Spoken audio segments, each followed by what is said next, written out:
सबके हृदय में ऐसी अभिलाषा है और सब महादेव जी को मनाकर प्रार्थना करके कहते हैं कि राजा अपने जीते जी श्री रामचंद्र जी को युवराज पद दे दे। एक समय रघुकुल के राजा दशरथ जी अपने सारे समाज सहित राजसभा में विराजमान थे। महाराज समस्त पुण्यों की मूर्ति हैं। उन्हें श्री रामचंद्र जी का सुंदर यश सुनकर अत्यंत आनंद हो रहा है। सब राजा उनकी कृपा चाहते हैं और लोकपालगण उनके रुख को रखते हुए अनुकूल होकर प्रीति करते हैं। पृथ्वी, आकाश, पाताल तीनों भुवनों में और भूत, भविष्य, वर्तमान तीनों कालों में दशरथ जी के समान बड़भागी और कोई नहीं है।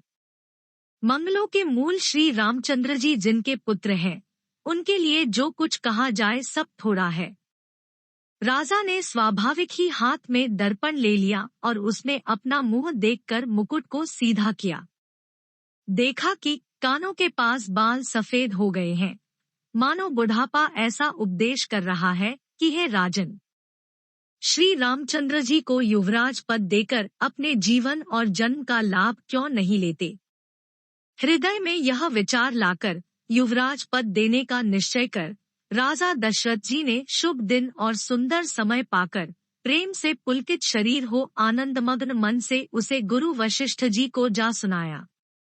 राजा ने कहा, हे मुनिराज, कृपया यह निवेदन सुनिए। श्री रामचंद्र जी अब सब प्रकार से सब योग्य हो गए हैं। सेवक, मंत्री, सब नगर निवासी और जो हमारे शत्रु, मित्र या उदासीन है, सभी को श्री रामचंद्र वैसे ही प्रिय हैं जैसे वे मुझको हैं। उनके रूप में आपका आशीर्वाद ही मानो शरीर धारण करके शोभित हो रहा है। हे स्वामी, सारे ब्राह्मण परिवार सहित आपके ही समान उन पर स्नेह करते हैं। जो लोग गुरु के चरणों की रज को मस्तक पर धारण करते हैं, वे मानो समस्त ऐश्वर्य को अपने वश में कर लेते हैं। इसका अनुभव मेरे समान दूसरे किसी ने नहीं किया। आपकी पवित्र चरण रज की पूजा करके मैंने सब कुछ पा लिया। अब मेरे मन में एक ही अभिलाषा है, हे नाथ, वह भी आप ही के अनुग्रह से पूरी होगी। राजा का सहज प्रेम देखकर मुनि ने प्रसन्न होकर कहा, नरेश, आज्ञा दीजिए, कहिए क्या अभिलाषा है। हे राजन, आपका नाम और यश ही संपूर्ण मनचाही वस्तुओं को देने वाला है। हे राजाओं के मुकुटमणि, आपके मन की अभिलाषा फल का अनुगम करती है, अर्थात आपके इच्छा करने के पहले ही फल उत्पन्न हो जाता है। अपने जी में गुरुजी को सब प्रकार से प्रसन्न जानकर हर्षित होकर राजा कोमल वाणी से बोले, हे नाथ, श्री रामचंद्र को युवराज कीजिए। कृपा करके कहिए, आज्ञा दीजिए तो तैयारी की जाए। मेरे जीते जी यह आनंद उत्सव हो जाए जिससे सब लोग अपने नेत्रों का लाभ प्राप्त करें। प्रभु, आप के प्रसाद से शिवजी ने सब कुछ निभा दिया, सब इच्छाएं पूर्ण कर दी, केवल यही एक लालसा मन में रह गई है। इस लालसा के पूर्ण हो जाने पर फिर सोच नहीं, शरीर रहे या चला जाए, जिससे मुझे पीछे पछतावा न हो। दशरथ जी के मंगल और आनंद के मूल सुंदर वचन सुनकर मुनि मन में बहुत प्रसन्न हुए।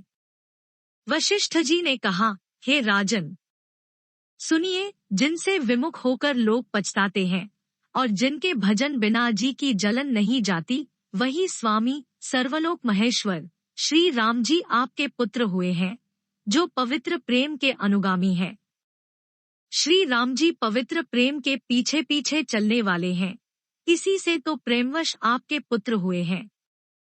हे राजन, अब देर न कीजिए, शीघ्र सब सामान सजाइए। शुभ दिन और सुंदर मंगल तभी है जब श्री रामचंद्र जी युवराज हो जाए, अर्थात उनके अभिषेक के लिए सभी दिन शुभ और मंगलमय है। राजा आनंदित होकर महल में आए और उन्होंने सेवकों को तथा मंत्री सुमंत्र को बुलवाया। उन लोगों ने जयजीव कहकर सिर नवाए। तब राजा ने सुंदर मंगलमय वचन श्री राम जी को युवराज पद देने का प्रस्ताव सुनाए। और कहा, यदि पंचों को, आप सबको, यह मत अच्छा लगे तो हृदय में हर्षित होकर आप लोग श्री रामचंद्र का राजतिलक कीजिए।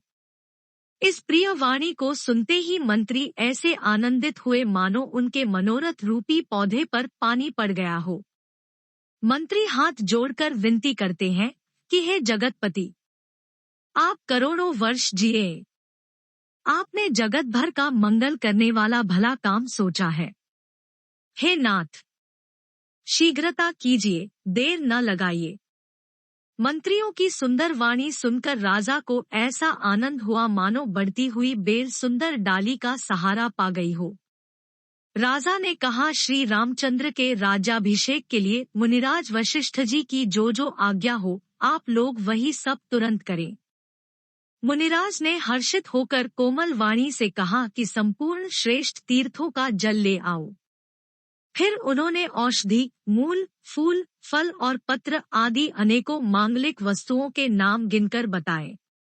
चवर, मृगचर्म, बहुत प्रकार के वस्त्र, असंख्यों जातियों के ऊनी और रेशमी कपड़े, नाना प्रकार की मणियां, रत्न तथा और भी बहुत सी मंगल वस्तुएं जो जगत में राज्याभिषेक के योग्य होती है, सबको मंगाने की उन्होंने आज्ञा दी। मुनि ने वेदों में कहा हुआ सब विधान बताकर कहा, नगर में बहुत से मंडप, चंदोवे सजाओ। फलों समेत आम, सुपारी और केले के वृक्ष नगर की गलियों में चारों ओर रोप दो।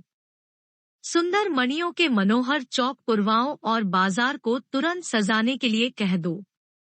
श्री गणेश जी, गुरु और कुलदेवता की पूजा करो और भूदेव ब्राह्मणों की सब प्रकार से सेवा करो।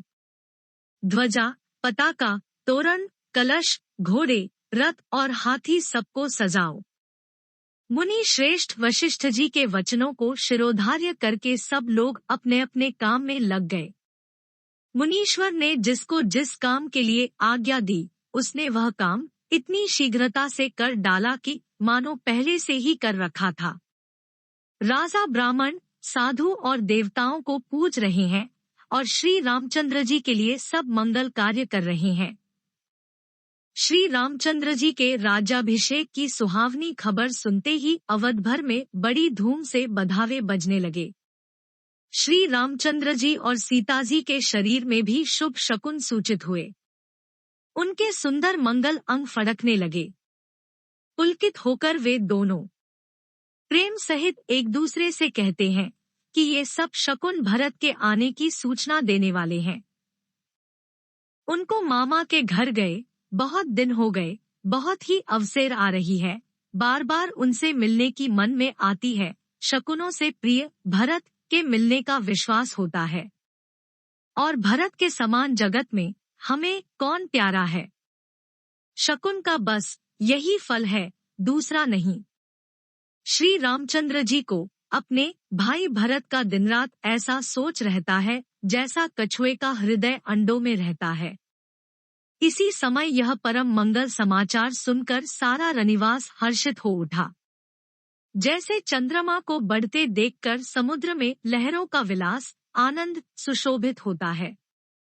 सबसे पहले रनिवास में जाकर जिन्होंने ये वचन समाचार सुनाए, उन्होंने बहुत से आभूषण और वस्त्र पाए।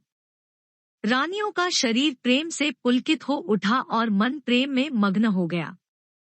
वे सब मंगल कलश सजाने लगी। सुमित्रा जी ने मणियों, रत्नों के बहुत प्रकार के अत्यंत सुंदर और मनोहर चौक पूरे। आनंद में मग्न हुई श्री रामचंद्र जी की माता कौसल्या जी ने ब्राह्मणों को बुलाकर बहुत दान दिए। उन्होंने ग्रामदेवियों, देवताओं और नागों की पूजा की और फिर बलि भेंट देने को कहा, अर्थात कार्य सिद्ध होने पर फिर पूजा करने की मनौती मानी और प्रार्थना की कि जिस प्रकार से श्री रामचंद्र जी का कल्याण हो, दया करके वही वरदान दीजिए। कोयल की सी मीठी वाणी वाली, चंद्रमा के समान मुख वाली और हिरन के बच्चे के से नेत्रों वाली स्त्रियां मंगलगान करने लगी। श्री रामचंद्र जी का राज्याभिषेक सुनकर सभी स्त्री पुरुष हृदय में हर्षित हो उठे और विधाता को अपने अनुकूल समझकर सब सुंदर मंगल साज सजाने लगे। तब राजा ने वशिष्ठ जी को बुलाया और शिक्षा, समयोचित उपदेश देने के लिए श्री रामचंद्र जी के महल में भेजा। गुरु का आगमन सुनते ही श्री रघुनाथ जी ने दरवाजे पर आकर उनके चरणों में मस्तक नवाया। आदर पूर्वक अर्घ्य देकर उन्हें घर में लाए और षोडशोपचार से पूजा करके उनका सम्मान किया। फिर सीता जी सहित उनके चरण स्पर्श किए और कमल के समान दोनों हाथों को जोड़कर श्री राम जी बोले, यद्यपि सेवक के घर स्वामी का पधारना मंगलों का मूल और अमंगलों का नाश करने वाला होता है, तथापि हे नाथ, उचित तो यही था कि प्रेमपूर्वक दास को ही कार्य के लिए बुला भेजते, ऐसी ही नीति है। परंतु प्रभु, आप ने प्रभुता छोड़कर स्वयं यहाँ पधारकर जो स्नेह किया, इससे आज यह घर पवित्र हो गया। हे गोसाईं, अब जो आज्ञा हो मैं वही करूं। स्वामी की सेवा में ही सेवक का लाभ है। श्री रामचंद्र जी के प्रेम में सने हुए वचनों को सुनकर मुनि वशिष्ठ जी ने श्री रघुनाथ जी की प्रशंसा करते हुए कहा कि हे राम, भला आप ऐसा क्यों न कहें। आप सूर्यवंश के भूषण जो है। श्री रामचंद्र जी के गुण, शील और स्वभाव का बखान कर मुनिराज प्रेम से पुलकित होकर बोले, हे रामचंद्र जी, राजा दशरथ जी ने राज्याभिषेक की तैयारी की है। वे आपको युवराज पद देना चाहते हैं। इसलिए हे राम जी, आज आप उपवास, हवन आदि विधि पूर्वक सब संयम कीजिए, जिससे विधाता कुशल पूर्वक इस काम को निभा दे, सफल कर दे। गुरुजी शिक्षा देकर राजा दशरथ जी के पास चले गए। श्री रामचंद्र जी के हृदय में यह सुनकर इस बात का खेद हुआ कि हम सब भाई एक ही साथ जन्मे, खाना, सोना, लड़कपन के खेलकूद, कंछेदन, यज्ञोपवीत और विवाह आदि उत्सव सब साथ साथ ही हुए। पर इस निर्मल वंश में यही एक अनुचित बात हो रही है कि और सब भाइयों को छोड़कर राज्याभिषेक एक बड़े का ही, मेरा ही होता है। तुलसीदास जी कहते हैं कि प्रभु श्री रामचंद्र जी का यह सुंदर प्रेमपूर्ण पछतावा भक्तों के मन की कुटिलता को हरण करे। उसी समय प्रेम और आनंद में मग्न लक्ष्मण जी आए। रघुकुल रूपी कुमुद के खिलाने वाले चंद्रमा श्री रामचंद्र जी ने प्रिय वचन कहकर उनका सम्मान किया। बहुत प्रकार के बाजे बज रहे हैं। नगर के अतिशय आनंद का वर्णन नहीं हो सकता। सब लोग भरत जी का आगमन मना रहे हैं और कह रहे हैं कि वे भी शीघ्र आवे और राज्याभिषेक का उत्सव देखकर नेत्रों का फल प्राप्त करें। बाजार, रास्ते, घर, गली और चबूतरों पर जहाँ तहाँ पुरुष और स्त्री आपस में यही कहते हैं कि कल वह शुभ लग्न मुहूर्त कितने समय है जब विधाता हमारी अभिलाषा पूरी करेंगे। जब सीता जी सहित श्री रामचंद्र जी सुवर्ण के सिंहासन पर विराजेंगे और हमारा मनचीता होगा, मनोकामना पूरी होगी। इधर तो सब यह कह रहे हैं कि कल कब होगा, उधर कुचक्री देवता विघ्न मना रहे हैं। उन्हें देवताओं को अवध के बधावे नहीं सुहाते, जैसे चोर को चांदनी रात नहीं भाती। सरस्वती जी को बुलाकर देवता विनय कर रहे हैं और बार बार उनके पैरों को पकड़कर उन पर गिरते हैं। वे कहते हैं, हे माता, हमारी बड़ी विपत्ति को देखकर आज वही कीजिए जिससे श्री रामचंद्र जी राज्य त्याग कर वन को चले जाए और देवताओं का सब कार्य सिद्ध हो। देवताओं की विनती सुनकर सरस्वती जी खड़ी खड़ी पछता रही है कि हाय, मैं कमलवन के लिए हेमंत ऋतु की रात हुई। उन्हें इस प्रकार पछताते देखकर देवता विनय करके कहने लगे, हे माता, इसमें आपको जरा भी दोष न लगेगा। श्री रघुनाथ जी विषाद और हर्ष से रहित है। आप तो श्री राम जी के सब प्रभाव को जानती ही है। जीव अपने कर्मवश ही सुख दुख का भागी होता है। अतएव देवताओं के हित के लिए आप अयोध्या जाइए। बार बार चरण पकड़कर देवताओं ने सरस्वती को संकोच में डाल दिया। तब वे यह विचार कर चली कि देवताओं की बुद्धि ओछी है। इनका निवास तो ऊंचा है, पर इनकी करनी नीची है। ये दूसरे का ऐश्वर्य नहीं देख सकते, परंतु आगे के काम का विचार करके श्री राम जी के वन जाने से राक्षसों का वध होगा, जिससे सारा जगत सुखी हो जाएगा। चतुर कवि श्री राम जी के वनवास के चरित्रों का वर्णन करने के लिए मेरी चाह कामना करेंगे। ऐसा विचार कर सरस्वती हृदय में हर्षित होकर दशरथ जी की पुरी अयोध्या में आई, मानो दोहसा दोहक देने वाली कोई ग्रहदशा आई हो।